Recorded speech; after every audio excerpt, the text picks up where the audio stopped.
I have the new Dunkin' holiday cup here, so that's always very festive. So yeah, let's just get back into it. Yeah. Yeah, let's just get right into it. It's been a while since we have recorded an episode, and I think that really speaks to both of our work ethics, really, at the end of the day, or lack thereof. But actually, starting off with the coffee is a good place because you traditionally like to do Dunkin' when we record. Is that right?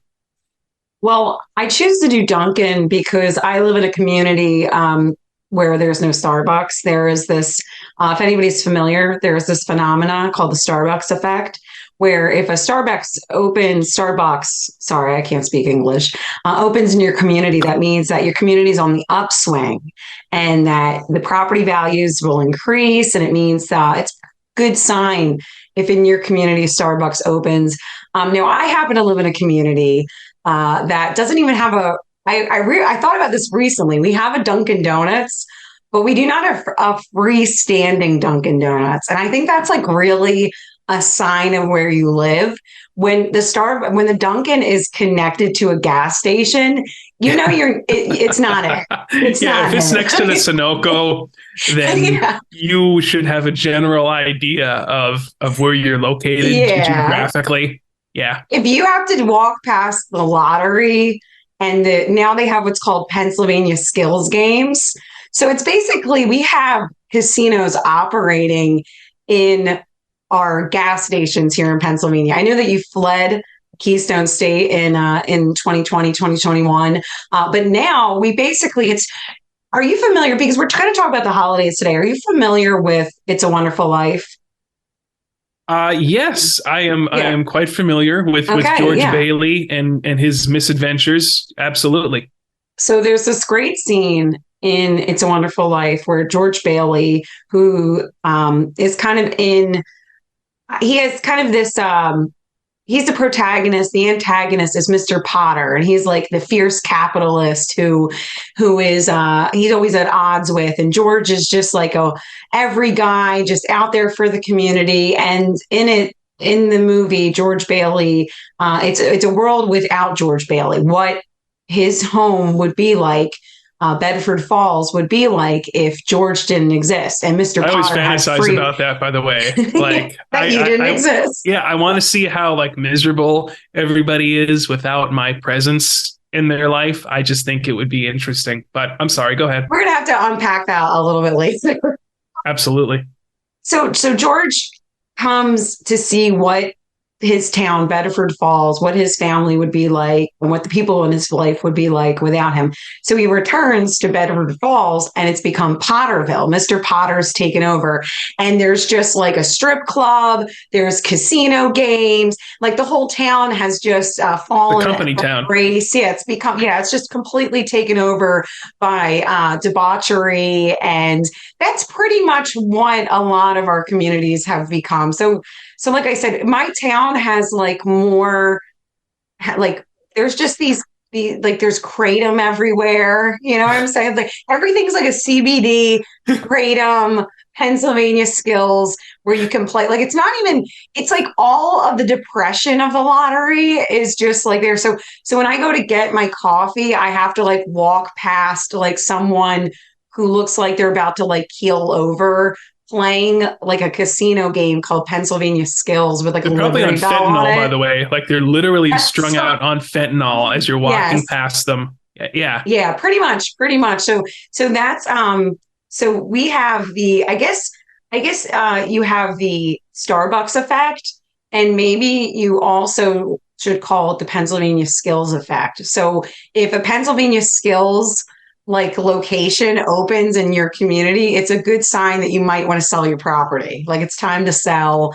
Things are not on the upswing. So yeah, so I would have tried to see like Dunkin' has all these Christmas items, but Starbucks has like a creme brulee thing, and I really like that for the holiday season. So but I had to get, Dunkin' because this is what I could get with the what I can afford. I have like such mixed feelings about Starbucks, because do I drink Starbucks? Yes. Do I go to Starbucks though? No, not really. I don't think that the coffee's that great.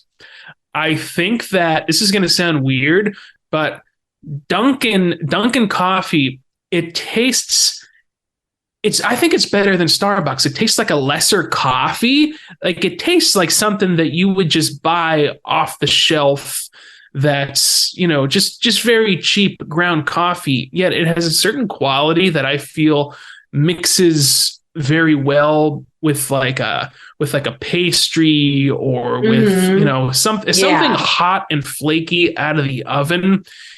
Dunkin' coffee just seems to go well with those types of treats, whereas Starbucks, I don't know, man. Starbucks is overrated in my opinion. It's just overpriced, overrated coffee. Like, why do you want to go in there and like sit down and hang out with your stupid laptop? Starbucks is a little irritating, actually. The more I think about it. Yeah, Starbucks is, well, it's a little irritating too. Now that we're on the topic, I just went to, so I went to San Francisco. But before we went to San Francisco, we were in New Jersey, and there was my husband and I like wanted to get some snacks. So I said, oh, there's a Trader Joe's nearby. Why don't we go to Trader Joe's? Everybody's always telling me how great Trader Joe's is. Now, if you're not familiar, Trader Joe's is a store that is also owned by the Aldi Group. And my husband and I go to Trader Joe's for the first time in our lives. And I realized that Trader Joe's is just an Aldi's for white people that think they're too good for Aldi's. Like, that's all Trader Joe's is. I used to shop there in New York City, actually. That would be like my go-to. Well, actually, no. I would shop at Duane Reade's mostly, which was like a pharmacy that also had groceries, because it was just right across the street from me. But I would like to go to Trader Joe's. And you're right. It's for people who think that they are a little too highbrow or high class for Aldi's, which is not me, by the way. I proudly shop at Aldi's. I think that they have some of the best groceries, certain things you can only find at Aldi's. They have a lot of good German cookies there because it is a German company. Yeah. There's a lot of good, just certain things that you're not going to find at your Publix or your Whole Foods, et cetera, and so forth. So yes, yeah. I'm not hating on Trader Joe's. I just wanted to say that I realized it's essentially Aldi's, though. As I went there, I said, this looks like an Aldi's to me. It looks like a warehouse like this. But it was good. I mean, it was good. Don't get me wrong. I went there specifically for these oatmeal dunkers they have. One of my cousins had them in her house, and I'm happy with them. So I will have to say I was... my husband was upset he couldn't get a small chocolate because he thought we were going to like an actual grocery store. Like he thought I was taking him to like a Whole Foods or something like that. So a Redner's Warehouse Markets. Now that's the best grocery store. No, Redner's really makes me feel like I'm in like the Soviet Union, but like with an abundance of food. You know what I'm saying? Like the lighting is so off. What, did you work at Redner's? You look. Yeah, I was going to say you never worked there, and it was like the Soviet Union. I remember I've always notoriously been sort of a bit of a rabble rouser in certain areas at places of employment. Like if something just rubbed me the wrong way, or if I thought that something was just stupid, even though that was company policy, I just couldn't go along with it. Yeah. It was just, and long story short, my drawer kept getting short because I'm terrible with money. I was probably nervous. And I just told them flat out, like, you're not going to feel that if my drawer is a couple dollars short. Like, that's not going to like Mr. Redner, is he going to like go under because Colin Miller's drawer was a few dollars short?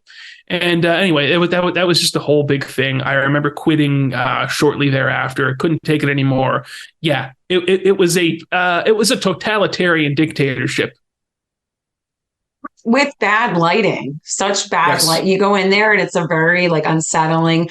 I have to say, I am in some ways deeply impacted by like the aesthetics of the store. Like they do make you feel pleasant. Like they were you go into a Target versus a Walmart. Now Walmart is working really hard to I just left a Walmart just earlier today, but like Target looks so clean and crisp. And there's like something that they do, the colors and the lighting and the decor like there's something that they do that just makes you feel like you want to buy stuff. And like Walmart makes you feel like you want to like work harder so that you can live closer to Target. Like that's how Walmart makes it. I have a problem going into these big box stores and grocery stores in general because of the fluorescent lighting. Fluorescent lighting has such a deeply negative effect on my whole being. It's like as soon as I walk in the store and I'm under those fluorescent lights, something inside of me just like takes a turn.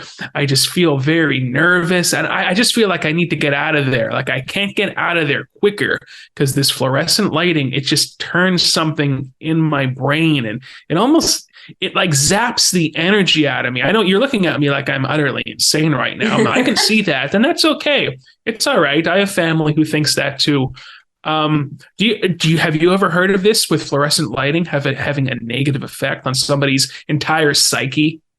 I could see that being the case. I'm not completely shocked by that. I happen to like in my own home, like I always pick warm lighting instead of the cool or whatever bright. I don't know what they call that. So I do believe that. I do believe that, excuse me, like lighting can affect your mood. Definitely. We see that the seasonal affective disorder, the effect of not having light, can affect your mood. So why couldn't certain, overstimulation of certain wavelengths?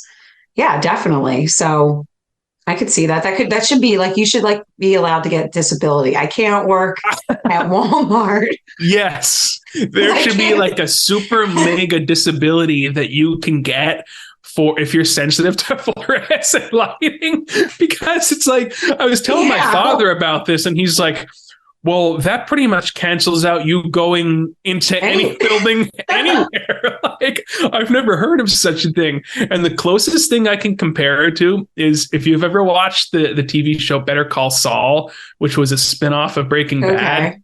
His brother on that show, nobody could come into the house. Like he had all the lights off in his house. He would only have like kerosene lamps. And before you came into the house, you had to put your cell phone in the mailbox because he couldn't take like the EMF waves. And I'm almost getting to that point where like, I don't even want any sort of, I don't want Wi-Fi around me. I don't want, I guess like 5G is inescapable because that's pretty much everywhere. But yeah, I know this sounds a bit odd, but I really related to that character. So yes. But as much as I made fun of like where I live and stuff, like I do kind of like it too. I like that I'm kind of far, like my husband and I will go to stores together, and because we don't live very close to all of these options, I guess you could call it, like we kind of will go to a store and we're like, oh my goodness, do you see, we go to Wegmans and we're like, oh my goodness, do you see this? Like we're like a bunch of like rednecks like that have never been to the big city. We're like, oh my gosh, hon, do you see this? They got a cutting board. And then we're like, oh my God, they got one of those newfangled washers. So we always like end up like spending all this money when we go to like these stores together because we live so far. But I kind of like it. I like that I have the option to tap into that stuff when I want it.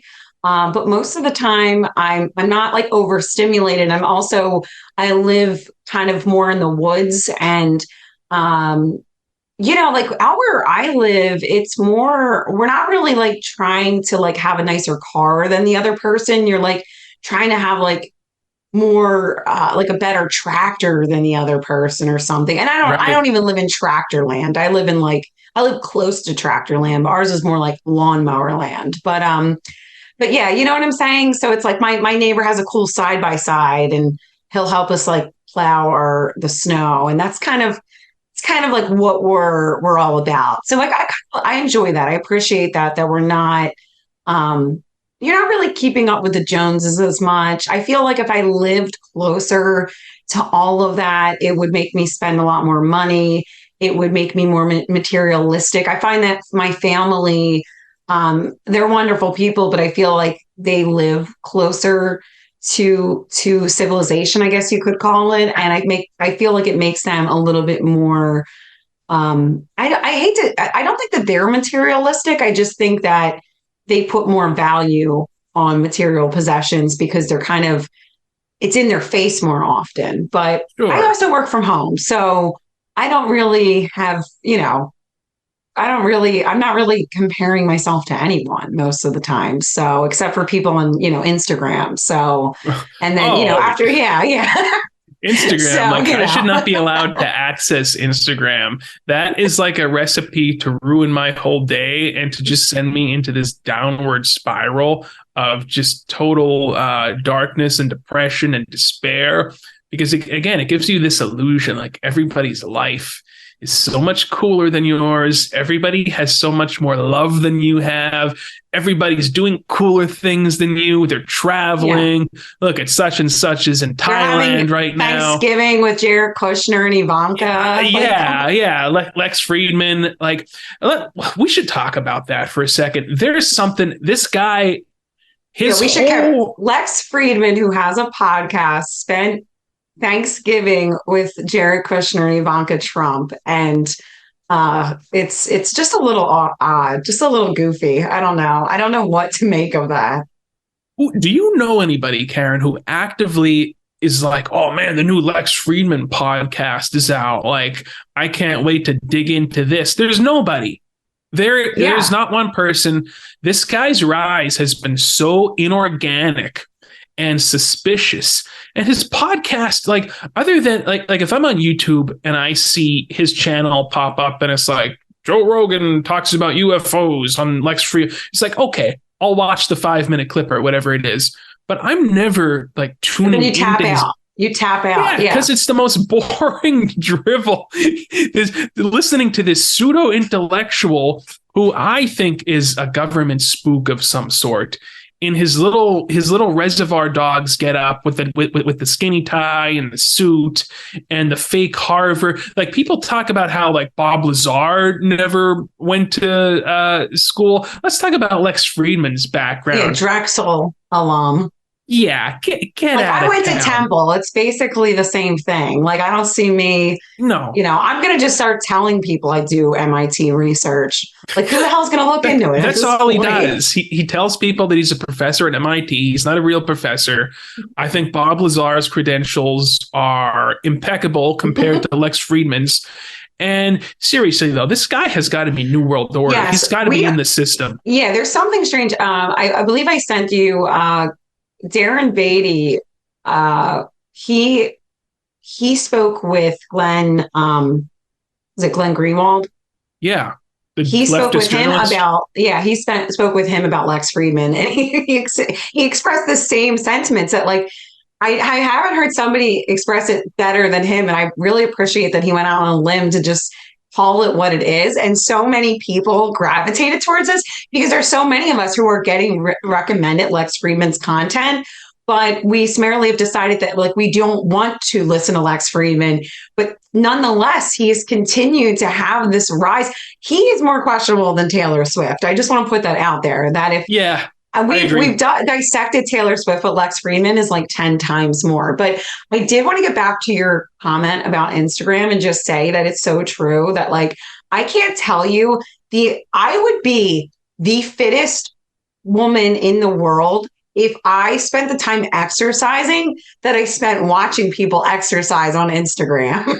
Okay. Like, you just like sit there and you're like, well, that person's running. I should probably what do they do? And then you, like, the next day you're like, find another person that exercises to just watch them exercise and pretty much get nowhere. If I spent, even a fraction of the time working on my own fitness that I do spending time researching fitness or watching people work out, it would probably, I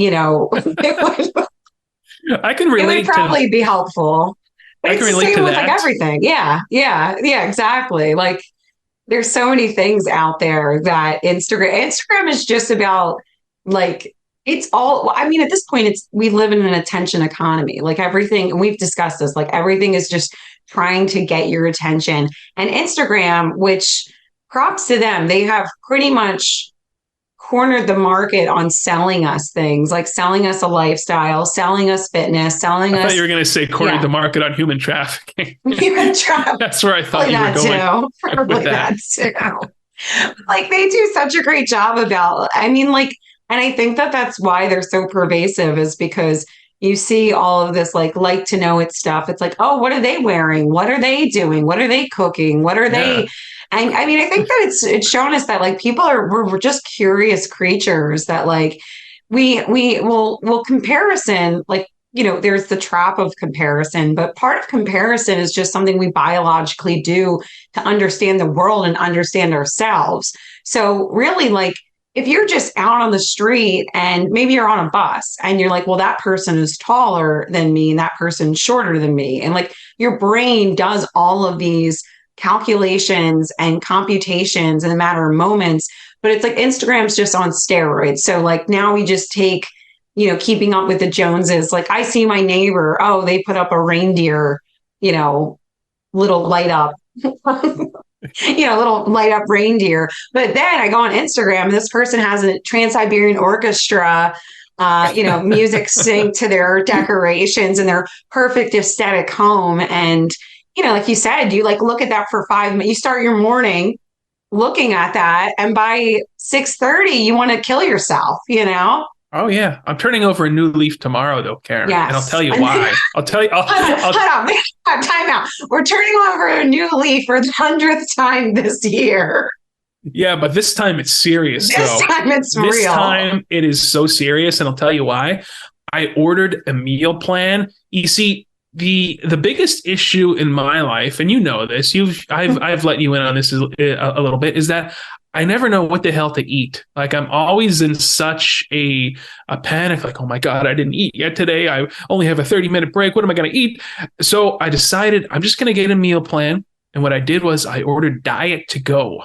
They are a company that's been around since 1999, I believe. And this is not like a promo for them or anything. Wow, I'm not getting paid to promote Diet to Go. They can promote on the program. But I did a Mediterranean diet meal plan. Okay. And it just made sense to me because when you take a look at all of those Greek people who eat like a Mediterranean diet, lots of extra virgin olive oil, they all look super healthy. They're all thin. They're all very attractive people with like a healthy glow about them. They live until they're 120. That, I think, is the diet, the way of eating. I don't even like to say diet, because really, what is a diet? But it's just a way of eating, right? Well, yes. Well, I think a lot of us, maybe, and you're trying to start something now, but I think a lot of people are already in that like lull where they're like, okay, it's November. I'm still the garbage person I was last November, last December, January. So they're like, you know what, let's just get through the holidays. So I think that that's probably a good idea that you're instituting that now. So I have to ask you, because we're recording this the Sunday after Thanksgiving. We'll call this Black Sunday and or Cyber Monday. Whatever. I don't know what to call it. Yeah. But so now what did you do for Thanksgiving?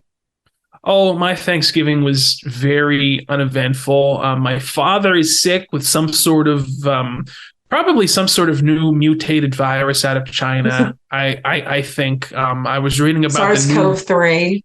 Well, I was reading about like a new pneumonia that's circulating there, some sort of deadly new pneumonia. So I think he might have a touch of that. So unfortunately, my dear father, has been down and out, just in bed. He didn't get to have Thanksgiving dinner with us. Wow. So it was just me and my dear sweet mother having Bob Evans. We got Bob Evans turkey dinner. They have like this takeout package that you can get and just take home and heat up, and it's for like 6 to 8 people. And it was good, you know.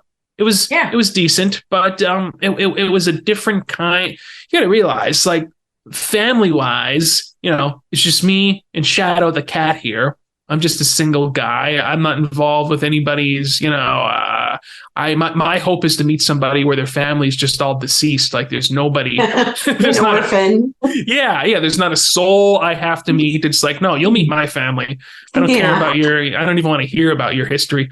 No, I'm joking. That's mean. No, but seriously, there's there's a limited amount of family here, which I don't know if that's sometimes I think like, oh man, I'm really envious of people who have all these siblings and then the siblings have family and there's big holiday family get-togethers. You're talking about me. I can tell. Yeah.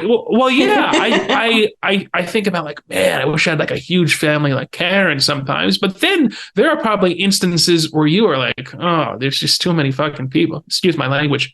Not even too many people, but just too much to do. Like my husband will tell you, like he just is so exhausted he's like, we have another event we have to go to, like we have to do, and like we enjoy it in the moment, but it's sometimes you're just like, I just want to relax. Like I want to so I'm kind of envious of the time that you have a little bit. So it goes to show you, like you said, we were talking about comparison. Everybody wants what the other person has, or they just it's never. The thief of joy. Yeah, it's the thief of joy. Yes, exactly. Collin said that first. I think what I'm going to do with my Instagram, I'm going to unfollow everybody but Elizabeth Hurley, and I'm just gonna follow like her and Mark Wahlberg, and like that. Those are the only accounts I'm going to. And me, right? Yeah. Well, yeah, and you, and your family, and then like everybody else. But yeah, no, I understand what you're saying, and you can like I don't know how it works on Instagram, but you can like make it so you don't see their post. So it's not like you have to unfollow them, but you can make it so you don't, if it really is upset, I think that this is something that if you struggle, I'm saying this to anybody listening, if you struggle with comparison, if you struggle with this and you feel like you just can't log out of your accounts and just put down the phone or whatever, you can unfollow some of those people. So you're not logging in and immediately seeing. And like on Facebook, you can just unfollow, but not unfriend. So there might be an option on Instagram. I'm not sure, but I'm saying like if somebody, I think for a lot of people, you have to sit down and have an honest conversation with yourself and say like, okay, is this really something that's hurting my psyche or my peace and taking away from and distracting me from my own life and what I can do about it? Because there's always going to be somebody that has more money, has a better spouse, has more money, has a better home. Like if you want to find it, it's out there. So you kind of just have to find peace in yourself, and then you'll be happy for others. You know, I think that's really, you just looked at me like, there's no chance of that, Karen. We both know there's no chance of that. You're like, that is not happening. How was your Thanksgiving, though? Did you tell me a little bit?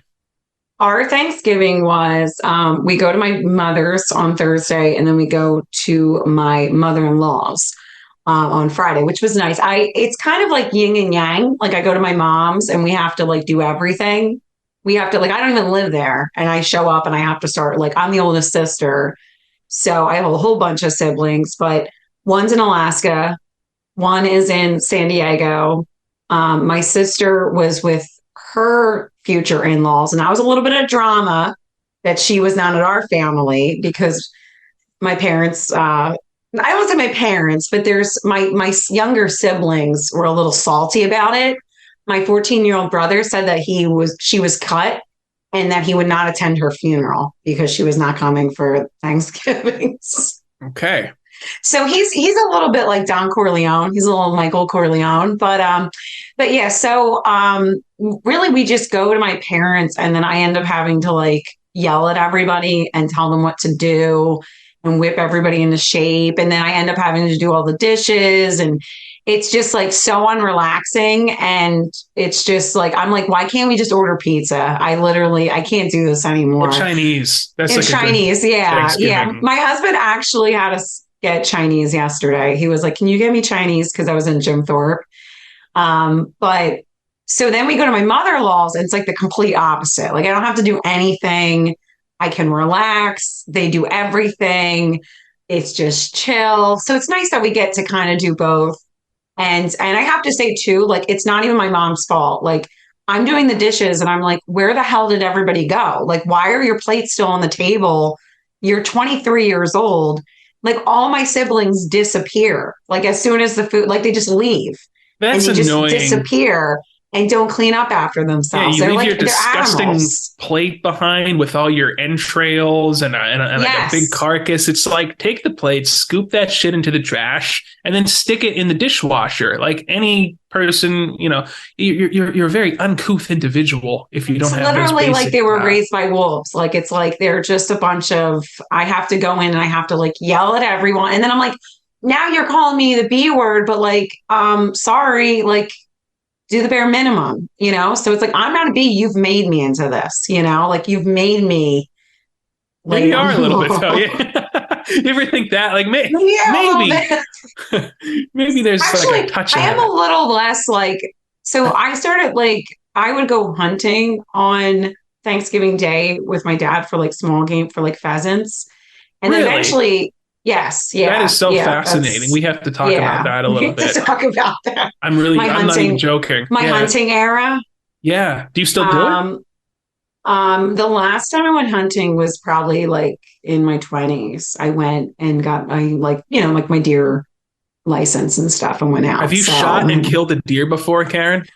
I have not shot a deer because I swear I never even saw a deer. I saw like one deer the entire I would go out every year and never see any deer, but I have shot a pheasant and like small Or game. pheasant? So You took the life right out of it. You probably had we some. eat everything now. So if somebody's listening, I'm like Joe Rogan. I shoot and eat. Or really like nowadays, my husband and I, like we're both kind of like not really enthusiastic hunters. Like he kind of grew up, he was kind of similar trajectory. Like he saw a deer the first year he went hunting and then never saw a deer again and was like, I'm sitting in the woods freezing. Like this is horrible. I'm gonna die of frostbite. Like what? That's like the old Ron White bit. He's like, I don't hunt. It's not because I think it's immoral. It's because it's really early in the morning. It's really cold, and I don't want to go. And that's kind of my philosophy I'm as Ron well. White. I could probably hunt quail, I think. Like when I think about like, okay, would you go deer hunt? No, I could never bring myself to take the life out of such a majestic creature. But a quail, I feel like that's a little bit more impersonal. And it's like Yeah. my cat likes quail. I used to get her food that had quail in it. So I feel like if I took it home for the cat, It's for shadow. It's for yeah. shadow. Yeah. Well, my Yeah, dad but had a black lab that was a bird dog. So the dog really liked hunting. So they got really into pheasant hunting, like more so than deer hunting. So, yeah. and they would eat it. Like we've made pheasant pot pies.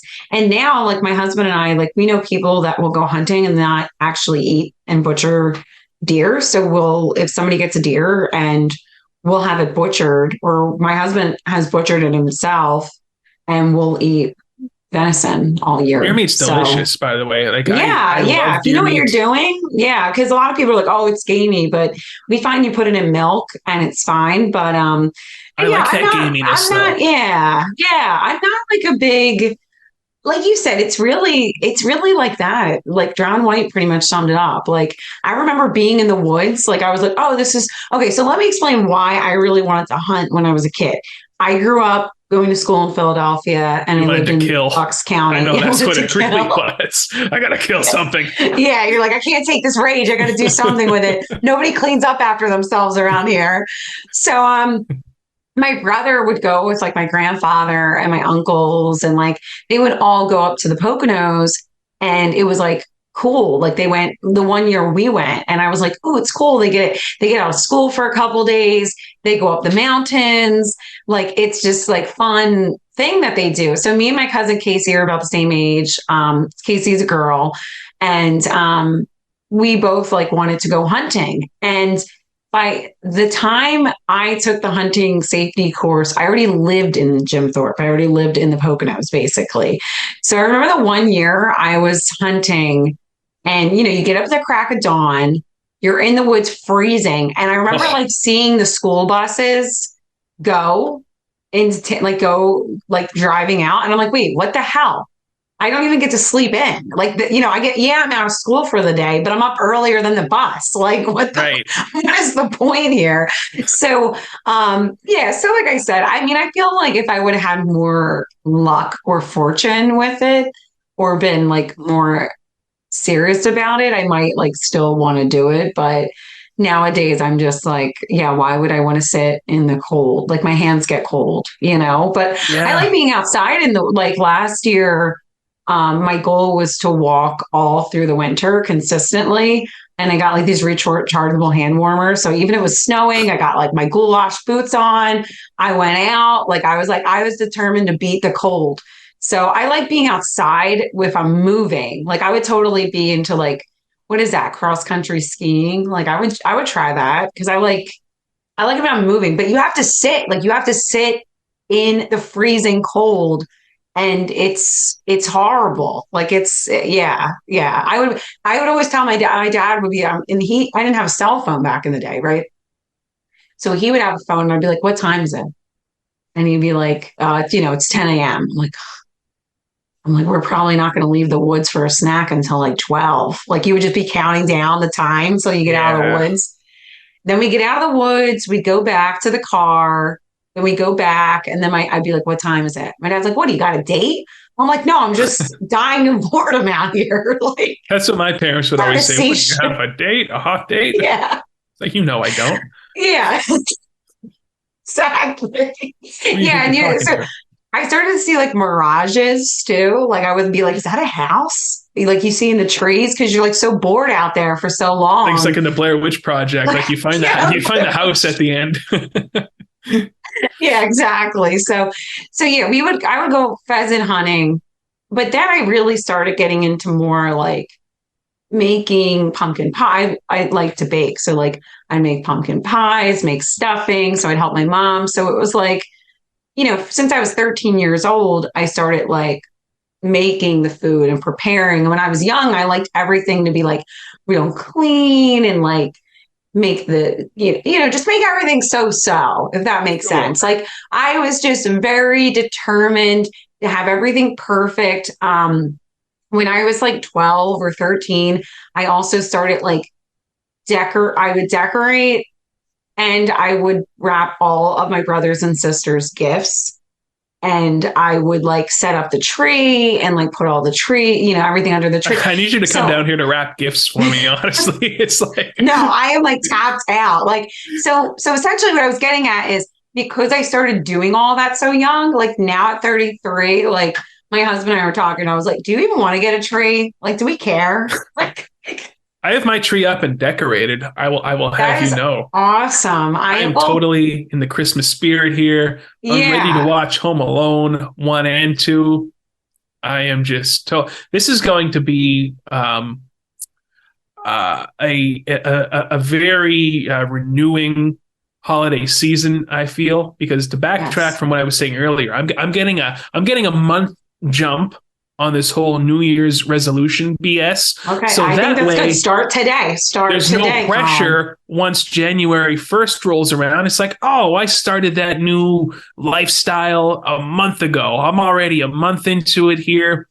And you know what the most difficult part is going to be for me? Because the key to success here really boils down to one thing. It's like, okay, the meals are going to be taken care of. I'm on the meal plan now. I've got the healthy meals I can just pop in the oven.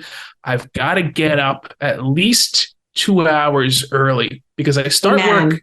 I start work at Amen. 8 a.m. I need to Yes. be Oh, getting that's a up at little early. That's a little early. I mean, I extra. know you work from home, but Still, I mean, dragging your worthless carcass out of bed that early to sit in front of the blue glow of the LED monitors is really not a you pleasant should be on experience. disability for that too. Oh yeah, I Yeah. I need I need like a major like a mega disability, like a Yeah, right. ultra super mega fluorescent light disability that gives I'm a me MAGA extremist. Is that a disability? I need like at least like $4,000 a month. See, that's the thing about Yeah. disability. They barely You give don't you get a lot. anything. I've looked Mm-mm. into it. I've looked into every avenue Nope. to cheat this stupid system. But it's like nothing is gonna keep me in my current lifestyle other than working a 9 to 5. But seriously though, that is the whole key. Getting up at 6 a.m. And in order to do that, you really need to put down your devices. You need to turn off the TV, because I believe firmly that all this blue light is really, really screwing with our sleep patterns, our overall well-being. So my plan tonight, Karen, my plan for this evening is to literally get in bed at 9:30, not have the TV on, not be looking at my phone. Maybe I'll have a podcast in. That's yes, okay. play something. Yeah. Cause I find that helps me go to sleep. Like my husband, I explain this to my husband. I'm like, the TV is too bright for me. Okay. I'm a little bit of a prima donna. He likes the TV. I do not like the TV. But sometimes we fall asleep to the X-Files, but I'm like, I don't like falling asleep to the X-Files I love because that. there's different noises. Like it gets loud and there's screaming and you can't really follow what's happening on like you can't listen and follow what's going on. You have to watch and listen. Whereas, like you said, I like to listen to like a documentary. Like I really enjoy like history. Also nature. You can't do nature because nature you have to watch too. Like if I got to watch that. But like history is really good because you can just listen and you start to follow. So I was like listening this last week about Napoleon because I just finished A Tale of Two Cities and I was that's about the French Revolution. And I was kind of interested in like what happened post French Revolution. And, I started listening and I fall asleep like a baby. Do I learn anything? No, because I fall asleep in 5 minutes. But the point of the matter is you like it, and it helps my brain because you're probably like me where you hit the head on the pillow and it's just like, why did I say that to Sheila in second grade? Why did I do that? Absolutely. I'm thinking about shit that happened way back in grade school. I'm going through college. Like, why didn't you do that? Why didn't you do that? This person was clearly interested in you, but you just pretended like why? What the hell was wrong with you? What is wrong with you now? How are you going to fix this? What's wrong with you in 10 years? Yeah. How are you ever going to survive? Yeah. Piece this mess You'll never together. be able to retire. The Chinese are coming. The Russians are coming. They're listening to you now. They're programming your thoughts. Yeah. So like I said, if you have something to listen to, no light, something you could just listen. I highly recommend. I don't know what his podcast is called, but he had a podcast called Revolutions. His voice is, I don't learn anything. His voice is so boring. I just fall asleep. It's like so detailed. But yes, you are completely right. And it takes not being on your screen, which I have to say, I've been so guilty this last couple days. Like I came back we went out to San Francisco, came back, and you go on vacation, like everything, your routines are all out. And I was sick a little bit before we went. And so this past weekend, I was so bad about that, like being on my phone. Like I was like editing a photo that my brother, I'm like looking at my photos and then looking about this YouTuber had some kind of controversy going on. And I had to read all about that history, like I get into, I'm sure you do too, where you get down these rabbit holes of just like complete and utter nonsense. And like my husband is like, he's completely well-adjusted, productive human being. He's like the only millennial I know who's not addicted to his phone. And then I'm over there. He's like, what are you reading?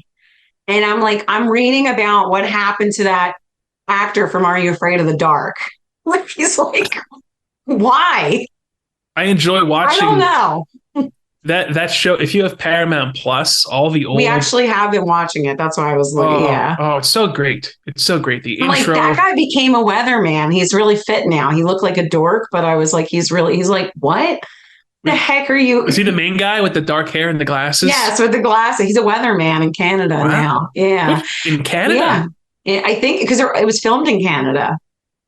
Oh, I'm like an Are You Afraid of the Dark expert. So ask away. I've been on their Wikipedia for the past month. Okay. Zebo the Clown's a great episode. I don't know if we came across that one yet. So you would have had to. This first season, like early. Oh, then maybe we first did. Season, Zebo the Clown. I was probably on Wikipedia. Oh, yes. Yeah. I didn't know it was called Zebo the Clown. Yes, we did. Frightening. Yes, that is frightening. It's a frightening show. But yeah, so, and then we were watching one like a week ago and I was like, that girl, she's so familiar. So I like look her up. Like I'm not even watching. I'm just like looking up and I'm like, I know her from somewhere. And they're like, oh, she was on Firefly. And I'm like, no, that's what I, and they're like, oh, she was on X-Files. Hun, she was on the X-Files episode we watched a month ago. And he's like, the episode's over. And I was just on That IMDb the whole time. that Yeah, it's so happens to bad. me like where I'm watching something on TV. I'm supposed to be watching something on TV, but then I grab my phone to like look up an actor or Yeah. whatever, and then the next thing you know, like about 20 minutes pass, like where I've just been looking at this on my phone and I need to rewind now because I missed everything that was going on screen. These devices and these screens really are You're satanic. running our lives. They are. And honestly, I'm normally a pretty small government person, but there needs to be some sort of legislation passed that states that if you don't want to have a cell phone, you don't have to. Like employers should have absolutely no right to like, oh, you have to download this app to be. No, there's no app. There's no device you have to have. Yeah.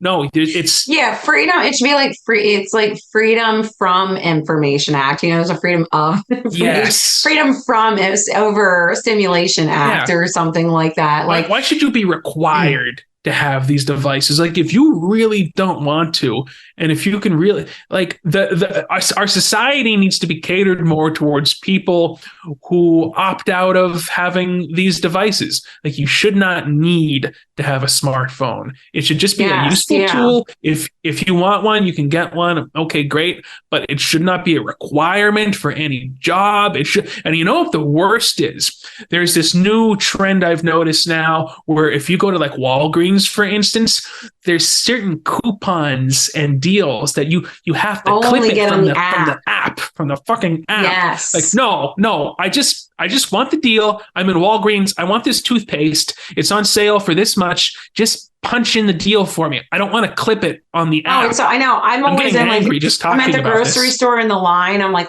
getting the app, like the coupons. I'm like in the line clipping all the coupons. But it's funny that you're hitting on something that's kind of ironic that like I remember when the iPhones first came out and you first started seeing smartphones. I remember being a freshman at the University of Alabama and people would put their phones on their desk, they would have it. And I'm like, what is that? Like I almost like didn't even know what it was. Yeah. And now the real luxury in life is to be able, like if you can have a dumb phone, that's actually a luxury. Like like if you can get away with not having one of these phones, I would love to have one that was just like a phone that I could just text and call. And that's pretty much what my husband uses a phone for because I don't know, he's just a very like disciplined person and good for him. Yeah. I'm like, and then he's married to someone who is constantly trying to teach them self-discipline as a 33-year-old. But like, I wish I could kind of have that, but even Instagram, like I tried to get Facebook and Instagram off my phone, and I was like, I'll only go on my laptop, which is fine. Like I could do that, and it wouldn't be a problem for me. But literally in my work, I have to do certain things on Instagram where you cannot. This is stupid, but I might as well explain what I can't do. I cannot schedule an Instagram post on a desktop. It has to be done on the app on your phone. And I'm like, this is ridiculous. So I like want, and like I just want to take it off my phone because I'm like, I don't really need it on my phone, but because of what I have to use it. And you know how like I have my iPhone will like offload apps. So that was my other thing. I'm like, well, if I just don't log in long enough, I can offload the app. But at least twice a week, I have to professionally schedule Instagram post. So it's always updating the app and always keeping it on my phone. So it's just pervasive. It's really like it comes down to, it's like we have to monitor ourselves. We have to kind of unchain ourselves from the social experiment that we're part of. But the cell phone to me was supposed to be like, if you're like bleeding out on the side of the road and you need assistance, you should be able to grab your little Nokia and dial 911 or call your family or whatever. Like that's where it should have stopped. We didn't need like all it's supposed to, they tell you that it was supposed to make your life easier, but has it really, has streaming really like improved your life, like having access to, you know, All of every this. Well, video, every movie? Not really. it's funny that we were just talking earlier about like the luxury of like not having like Instagram stuff. And you think like I always think to myself, I'm like, oh, if I really like had all this financial freedom and if I was like independently wealthy, like I just wouldn't even use any of this stuff and I wouldn't even care.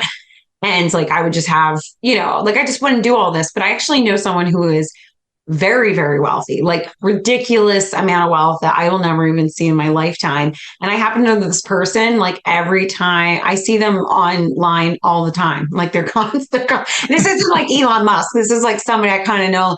And I'm like, wait, they're always liking this stuff, like all times of the day, all the time. And I just think it's like really funny that like They're addicted. even yeah, like even someone who doesn't need that in their life at all is still like out there posting like, oh, here's what I'm doing, here's what's going on, has no reason to kind of need that like external validation whatsoever. But it seems like they're addicted just as much. It's addictive to all people. But my dream life is to just like not have to look at the news, not know what's going on. Like I want to be like one of those really like old people that just like literally just like they just like read books and like drink coffee and like Absolutely. does weird things and like has a garden and like These are not normal, like that. normal Not human yeah. activities. Normal human, Gardening, but like reading pages, like yeah. physical paper Yeah, pages with yeah. words And on just them. doesn't, yeah, just knows how to do like useful things and does useful Yeah. things and does fun things and doesn't know anything about what's going on. It's like who's Taylor Swift? You know what I'm saying? Yeah. Like I want to be That, that person when I'm old. Just be like kind of confused. Maybe I could just be that starting today. Maybe I feel that's like my I'm New I'm Year's. already kind of confused. Like I have the kind of confused part down. Not with world events, just with everything else in life. You know. Yeah. You're like, I'm up on that. I'm totally up on that. And we should say, it seems like Mrs. Kelce, getting back to one of our favorite topics, you seem to think that Mrs. Kelce has been read the riot act. They pulled her aside. They said, "Listen, I know you think that that this like you have a choice in all this, and you're able to voice how you really feel about this woman, but you better keep your trap shut right now because we've got an election coming up in 2024, okay? And I don't care what anybody says. That's what this whole inorganic relationship is about. I'm telling you, this is all election propaganda for the Democrat Party. That's what the whole next leg of her Eras tour. I guarantee you, there are going to be voter registration booths like outside of the stadium on the next U.S. leg of this Eras tour. She's going to be pushing this hardcore. That's what this whole relationship. It's a CIA psyop, is what I'm trying to say. Right? I mean, at this point, I wouldn't be surprised. At this point, it really, I mean, who would be shocked? Like what can we be shocked by This isn't anymore? organic. So Like, yeah, it's a very, very odd. I also saw something that someone said that Travis Kelce is kind of an opportunist. So I didn't really think about that Kelce might be the one who's doing the calculating here. And that might also be some kind of Karen, football players are Pfizer, stupid. yeah. All of them are pretty dumb, like universally. Yeah. And I'm not, there's no wiggle room for me on that. These are stupid people. This guy's not calculating anything. He's a bonehead. I doubt he's ever read a book in his life. The only thing he was good at was throwing this ball, which in this country we've turned Probably into. got knocked his head a few times. No, this Yeah. guy is a moron. He has no idea what's going on. He's I think Taylor has an idea what's going on. I think that she's a willing accomplice to this. I just want to go out there and make this very well known for the people listening. We may not be down with Taylor's music, but we are up with Taylor Swift. Like we are big Taylor fans. Okay. Like we follow her very actively. Like Like we You follow can't not her. follow her. I literally, for my work, go on the Daily Mail like every single day. This is my job to go on the Daily Mail. I swear on whatever you want me to swear on. So on the Book of Satan, whatever. So every day, the witchcraft and wizardry. I don't know.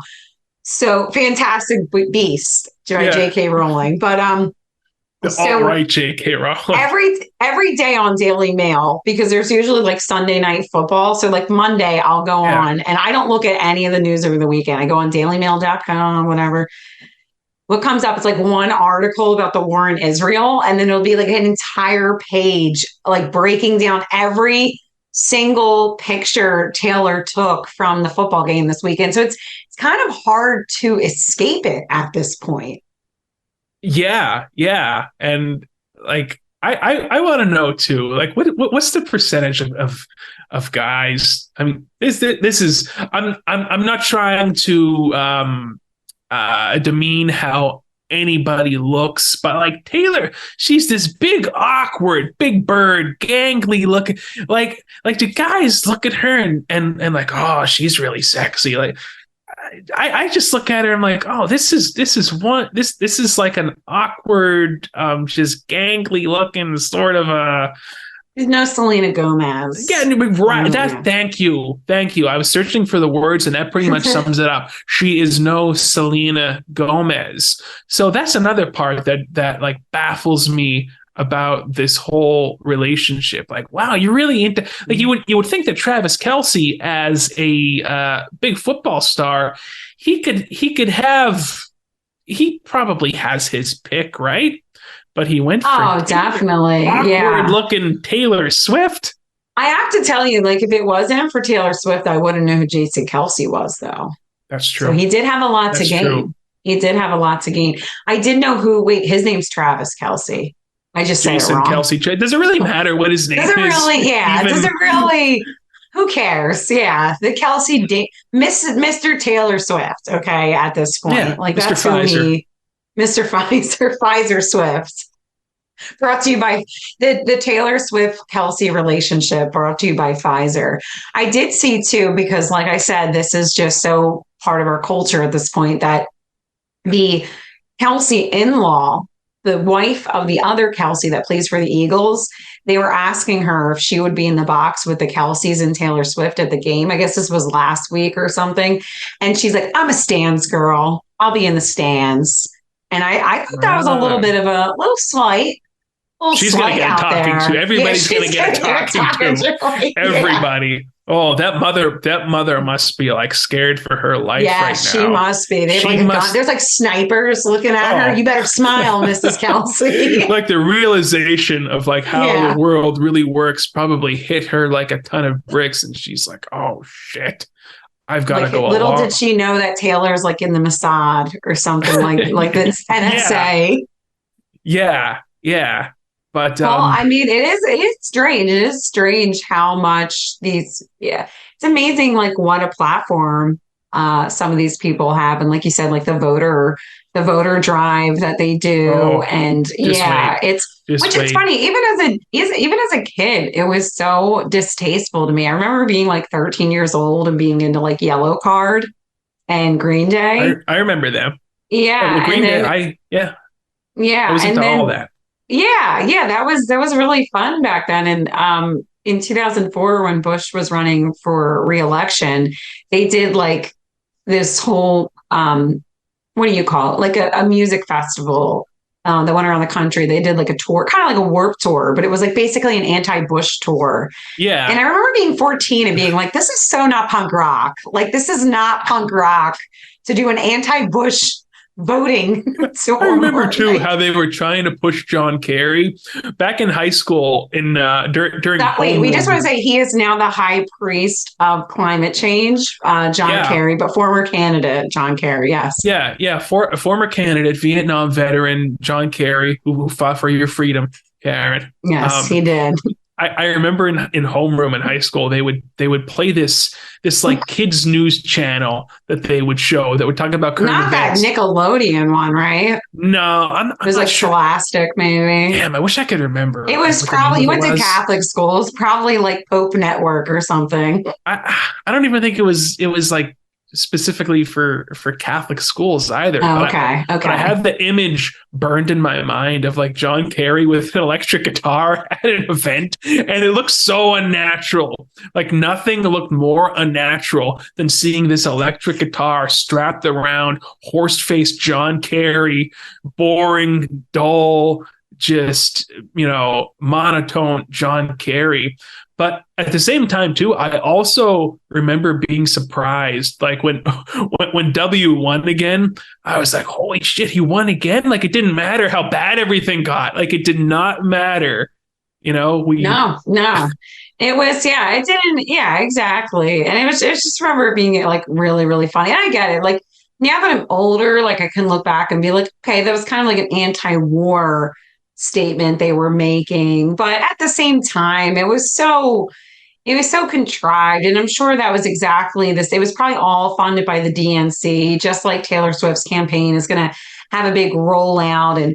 And like we talked about in the past, this really, it's like 10% of this is these people thinking that is really wanting to do good in the world. But 90% of it is them is giving themselves a pat on the back and thinking like, look at what I did, And it's like, and then they just get out there and they like sing some stupid song about John Mayer because it's like, at the end of the day, like, is that really fulfilling? Like, is that really fulfilling? But if you think that your job is not singing bad breakup songs about John Mayer and Jake Gyllenhaal, but your job is having this massive platform for change, then you're like, oh, I'm doing something with like you convinced yourself. A massive platform to usher in communism. Yeah, like full-blown communism. I'm doing God's work. Like, yeah, exactly. Well, to them, they're saving democracy. So, like, that's that's the conversation. Which I was explaining to someone this weekend. That's more on the liberal, really like a moderate person, but probably voted for Joe Biden. And I was saying to them, I understand why everybody thinks that Donald Trump is going to like bring about the end of democracy. Like they're not going to let him do anything. The guy was impeached twice. Yeah, in 4 years. Like they act like you are literally better off with Donald Trump in the White House because it's like he doesn't get away with anything. Like everything he does, they were pushing back against. So I really don't think it's really going to bring about anything. But needless to say, I think it is this time. I think that this time he is really going to use the administrative power of the executive branch to fire a lot of people in government. Have you heard of Project 2025? No, what's that? Project 2025. I don't know if this is from like the Heritage Foundation, but like my new way, the best way I waste my time now is by listening to Socialist on YouTube. So the Socialists are, yes. I've got a little socialist in me, by the way. I think we all do. We all do. We all do have a little socialist in us. But so I like to listen to Socialists, and they are really concerned about this Project 2025, which is a conservative blueprint to kind of give more power to the executive branch. And it doesn't really matter. The blueprint doesn't concern who is in the White House. It doesn't matter if Trump's in the White House. It's just if like any Republican becomes part of the White House, they want the executive branch to have more powers and exert more power. So there's a big concern about that. But no, and like you said about I am a little concerned about that. I don't really think that the executive branch should be like that. No, like I'm like there's balances. Yeah, I like the checks and balances. I'm all about the checks and balance. Everybody's like they think that everything gets out of control as soon as like there's something they don't like. Like I realized with the Socialists, they're like all against the three different branches of government. Now that the Supreme Court is more conservative, it's like they hate the Supreme Court. Right. Like we need to do away with the Supreme Court. Yeah. they're like, when they pass like same-sex marriage, they're like, this is how the government works. Isn't the government amazing? Thank God for our founding fathers.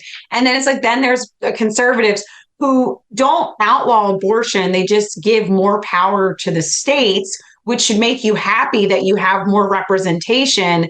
And instead of being okay with that, people are like, we need to get rid of the Supreme Court. We need to put more justices on the Supreme Court. This system isn't working. And it's like, as soon as, or like Obama's in power and he passes more executive orders than like any president in history at the time when he was president, that's perfectly fine. No problem. Then Trump passes executive orders and they're like, he's a tyrant. They need to rein him in. I think he deported more people than any other president as well. Yeah, too, I believe so. Yes. Yeah. And then these people, so it's like, no, you can't.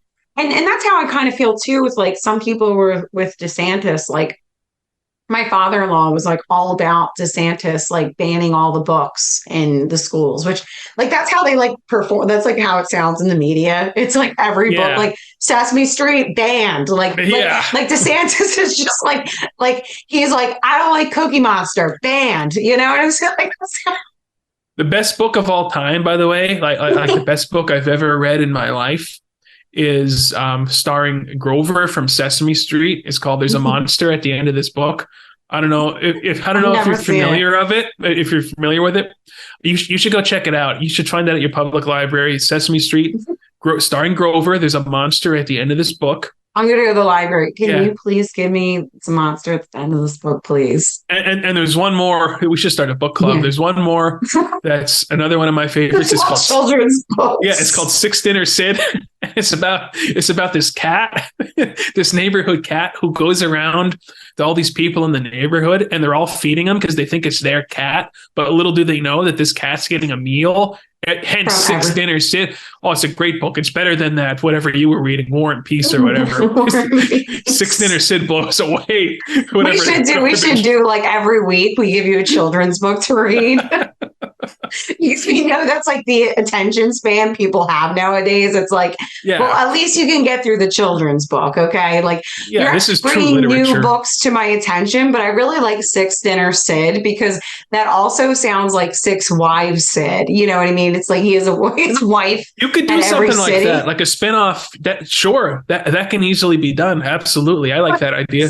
What I want to say about DeSantis is that like, I thought that he was trying to exert too much power at a state level and that the school district should have more power to decide. And I think listen, I am no political scientist. I am no expert in this field, but you have to always, like, people are so quick to be okay with unchecked power as long as it agrees with what they want. They're always like willing to give more power to the government and their leaders. Team. We're winning now. My team's in control. Exactly. The Cowboys are in control, not the Eagles. You always have to consider, like, okay, if you are all right with Biden doing this, are you okay with Trump doing this? You know, and it always has to be like, hey, I'm not cool with Trump doing that because I'm not okay with Hillary Clinton doing that, or vice versa. Like, you always have to know when they've stepped over their power. But I mean, really at this point in time, we're just living in a corporatocracy where the only function we have is to wake up, do our doom scroll, consume tons of content, buy from whatever corporate interests, like consume and obey. I mean, that's pretty much what we are here to do until they figure out a way to exterminate us. I mean, that's pretty much when you put your head on your pillow tonight at 9:30 and you turn off your television and you put on your podcast, that'll be the last thought you have tonight. We'll just think, I'm here to consume, obey until they figure out a way to exterminate me. So that's just something to set your dreams for tonight. You know what, though? I think that we are headed towards I think we're honestly, I'm going to be a little bit white-pilled here. I think that we are headed towards a new human renaissance, if you will.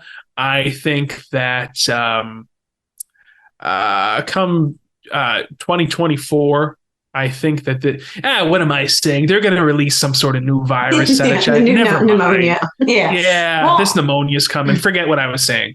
Yes, yeah. Forget. Well, he said, I think that I always tell people that we're actually, I mean, maybe this is a lie, but we are living in one of the greatest times for human history. Like the medical By far. access we have, the food access. I mean, I go to Costco and it like blows my mind, like how much food there is. Like it just like it's overstimulating. Like I go in there and I'm like, oh my gosh, like this is crazy. Like Look at all the different no, goat cheeses. There's goat cheese yes, with blueberry, goat cheese exactly, with honey, yes. goat cheese So with keep garlic and that, herb.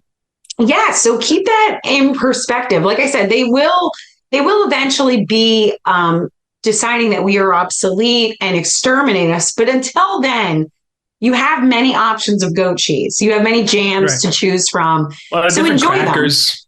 A lot of crackers, many different coffees. And all you do is press the button and they're there. So, I mean, I'm enjoying it while I can. Like, that's the way I look at it. Like, let me just enjoy the good days.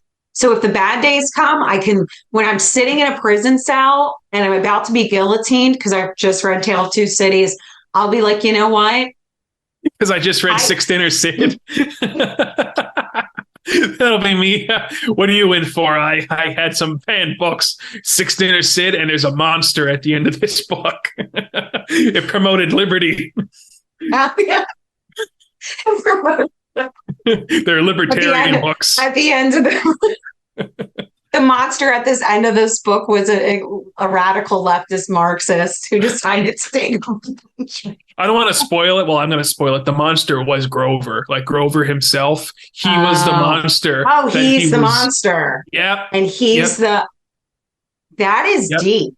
Yeah, yeah. He was That warning you deep. the entire time. Like, don't turn the page. There's going to be a monster. And then when you finally get to the monster, Grover's like, it was me all along. I'm the monster, Grover. Here I am.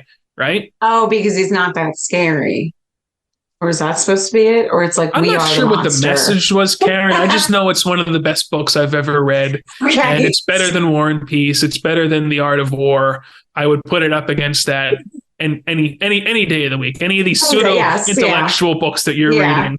I know. I don't even try. I'm not like Lex Friedman who's like posting his list of it literally took me like 7 months to read like one book. Like I go through these phases where it's like I read a whole bunch of books and then I pick up one book and it takes me like the whole year to read. And then like I was on the plane and I brought a whole book and then like I'll come back and I'll take like another 8 months to finish another book. So I'm not one of these people that's like, I also have decided that I'm no longer reading any book or listening to any book that tells me how to live my life. I'm so over all of these freaking hucksters and grifters who are like, it's the 4 second work week, or it's the whatever Right. habits, it's like such bullshit. You know what I'm saying? Like, 4-second I work listen, week. we talked about this before, but I really think it's really important to express because there's so many of these grifters out here telling you just get your life together. It's like, it's your glutathione level. Yeah. You need supplements to raise your glutathione. I tried to listen to the Huberman Lab, but like I zone out like so fast. And I'm like, you know what? I'm just going to die. Okay. Like I'm just going to die. I don't care. Man, and all these people try to tell you that you are not allowed to drink coffee the first 90 minutes of the day. Screw those people. Okay. They should be hung publicly, actually. I'll go on record. Anybody who makes that claim, they should be on national television with a rope around their neck with the door ready to drop. If you don't drink your coffee in the first 90 minutes of the day, then you'll have all this energy and you'll prevent that afternoon crash. That crash one way or the other. Okay. It's called, I'm done. I don't want to do anything the rest of the day. Yeah. I worked for 2 hours. That's been enough. I'm checked out now. Like, how could you, I can't concentrate. I'm tired. I gotta rest now. It's over. Yes. Yeah. It's like, what is up? Like, I'm starting to agree that time might be racist and created by white people. And I want to also go on record that time was not created by Irish people. We had nothing to do with it. We also don't like time. Okay. Irish people, we don't believe in time. We are outside of time. We think that time is racist and was put on us by these colonialist pigs in England. Okay. Time is not, we are outside of it. All time is leisure time. Enjoy your life. Okay. Like they literally, you know how many times I've like contemplated not drinking a coffee first thing in the morning because of these freaks, these grifters trying to tell me how to live my life. I think And about I it a just, lot. It's like, oh, you should be drinking, I mean, I do think it is a good idea to I, drink water when you wake up, but I'm also having my cup of coffee, right? with it. Yes. Yeah.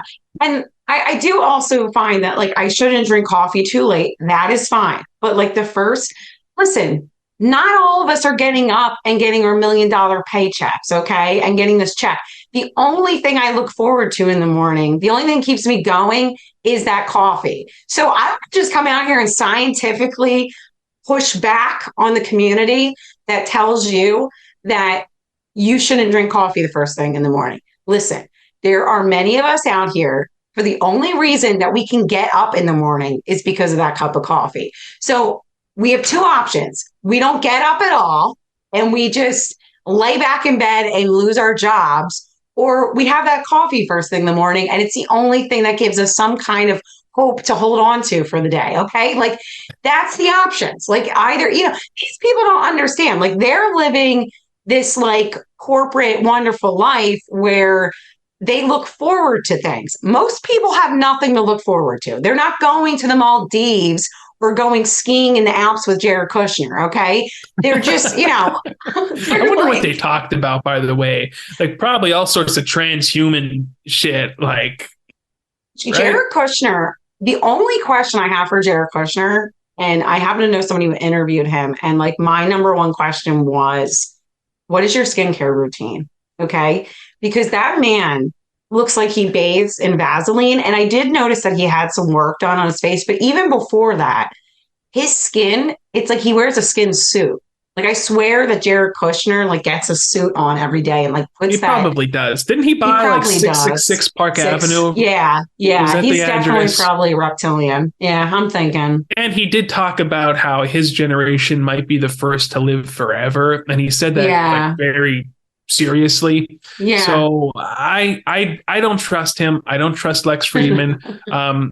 I do think that what we really need to do is we need to get some other like-minded people, and we need to basically just invade the country of Ireland and take it over and make it like a secluded island where we set everything up. Conor McGregor. Did you see it? There were riots and Conor needs to he needs to be the general.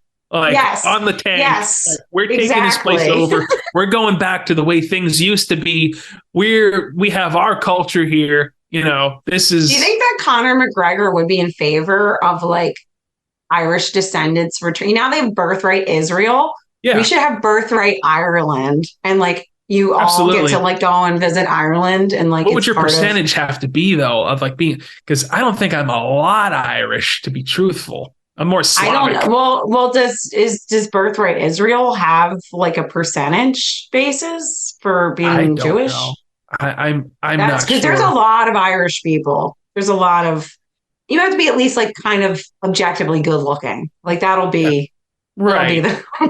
Right. Yeah, objectively. Or you can't get citizenship. Yeah, you can't be like some kind of a troll.